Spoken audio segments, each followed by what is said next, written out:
Imagine this, a man lying unconscious, defenseless, his body limp on the canvas. And instead of respect, instead of stepping away, his opponent cruelly plants his foot right on his neck. A shocking, disgusting act that crossed every line of honor in martial arts. That victim was Ben Spikers, and the man responsible for this disgrace, none other than the legendary name in jiu-jitsu, Renzo Gracie. From the very start, Renzo fought not like a champion, but like a man possessed. He abandoned the rules, throwing brutal elbows straight to the back of Spikers' head. One of the dirtiest moves in combat sports. With calculated rage, he then wrapped his arms around Spikers' neck. The choke was tight, merciless. Ben resisted, clawed for air, but his body soon gave up. But Renzo refused to let go. He kept squeezing even after Spikers was out cold. The referee had to rip him off by force. And yet, the ugliest moment was still to come. As the crowd gasped, Renzo shoved the unconscious fighter aside, stood up arrogantly, looked down, and then stomped on Spikers' neck. Not by accident.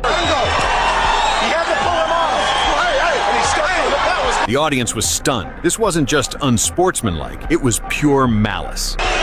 Renzo Gracie clearly in defeat. And the worst part? Spikers never truly recovered. That night ended his career. A man who had trained his whole life, forced to walk away because of one opponent's cruelty. Renzo wasn't even disqualified. No suspension, no real punishment. Fans were furious. Across the MMA world, people cried for justice, waiting for the day someone would humble the arrogant Gracie. And finally, that day came. Dan Henderson, one of the toughest and most respected warriors in the sport, stood across the cage from Renzo. From the opening exchanges, Renzo's desperate takedown attempts were punished with Henderson's vicious knees. Each strike was greeted with roars from the crowd, as if every fan in the arena could feel justice being served. And then it happened. Henderson launched a brutal uppercut that detonated on Gracie's chin. Well, that did land.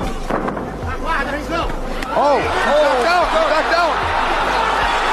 Renzo's body went limp, collapsing like a puppet with its strings cut. The crowd erupted into chaos. Justice had arrived, fast and merciless. That night, Renzo Gracie, who once mocked the values of honor and respect, was finally humbled. Back down. This fighter is the embodiment of chaos in the world of MMA. Hector Lombard was never scared of disqualifications or a villain's reputation. He would rain down illegal strikes on his opponents and then act outraged, as if he were the one being wrong. The Cuban never hesitated to attack even those who least expected it. He's a true master of dirty tricks and outright nastiness. Throughout his UFC career, he crossed the line more than once, getting disqualified for punches after the bell. Landed to the body. We're right back.